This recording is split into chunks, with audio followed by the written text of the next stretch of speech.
While most people in the world are forced to learn English if they ever want to leave their country for an international career, English speakers routinely visit other countries for leisure, not learn the language, and then get mad when no one understands them.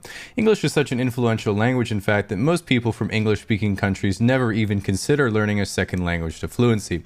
If we look at a map of Europe, we can see that the average person in Sweden or Norway knows 2.5 languages, Germany 2, the UK is trailing with 1.6, and America is still figuring out what a kilometer is.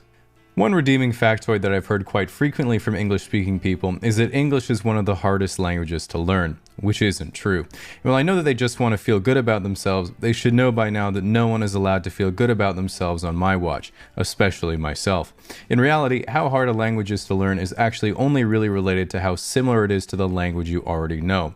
So for an English speaker, it usually takes about 600 hours of dedicated study and practice to reach conversational fluency in any of the Romance or Scandinavian languages, then around twice as long for Greek, Hebrew, or Slavic languages, then around twice as long as that again for Arabic, Japanese, Korean, Assembly, or Mandarin.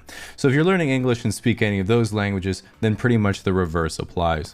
What is true, though, is that English has quite a few quirks that make it easier to learn than other languages in some ways, and quirks that make it way harder as well.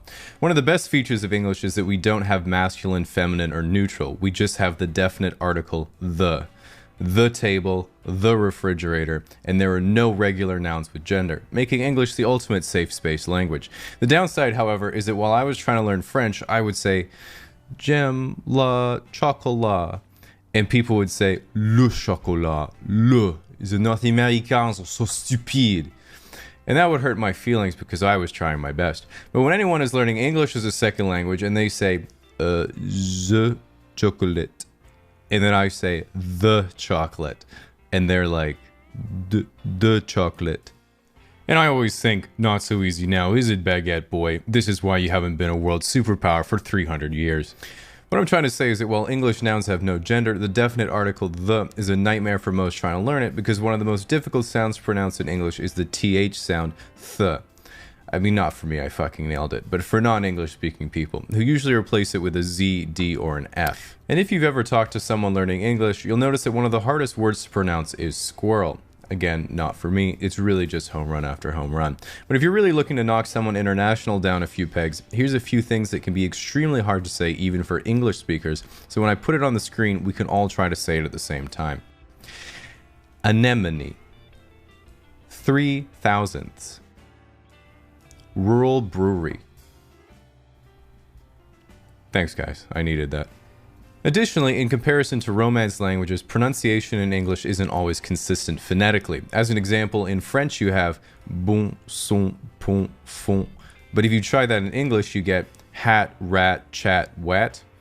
See, it just doesn't work. I mean, if you come across a word you haven't seen in English before, it's sometimes impossible to know how it's pronounced.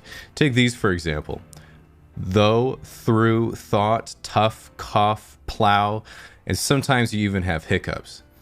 Not me though, obviously, I never choke. Within English, there are also many dialects of the same language. For example, while American English is mostly removing redundancies in spelling and saying eggplant instead of aubergine or niche instead of niche, again, basically anything that takes more power away from the French, British English removes a lot of redundancies from entire words. As an example, in American English you would say, I have to go down the elevator and get a ride so I can go and work out.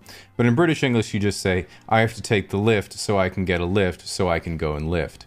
And then in Australian English, they just completely change entire sentences in the most internationally destructive way possible. As an example, in Australian English you would say, Oi, don't you love it when a good cunt's wearing a hot pair of thongs? And while most North Americans would say, oh my goodness gracious, Rachel, get the Bible, what that actually translates to in American English is, hey, don't you love it when your friend is wearing a cool pair of flip-flops? Ultimately, though, every English accent has its advantages and disadvantages. Jamaicans sound cool, but I can't understand them. South Africans sound cool, but I can't understand them. People from Scotland and Wales sound cool, but I'm pretty sure they aren't speaking English. And then people from America sound less cool the higher their neighborhood GDP. Even for me, I have possibly the most generic Pacific Northwest accent imaginable, meaning that I am never allowed to rap. And while that means I am unable to live up to my true potential, the upside is I can do this. Hey Siri, okay Google.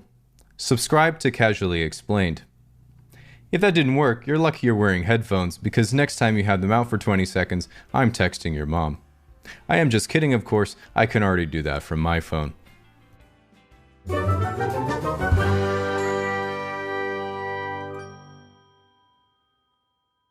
Subscribe to Casually Explained.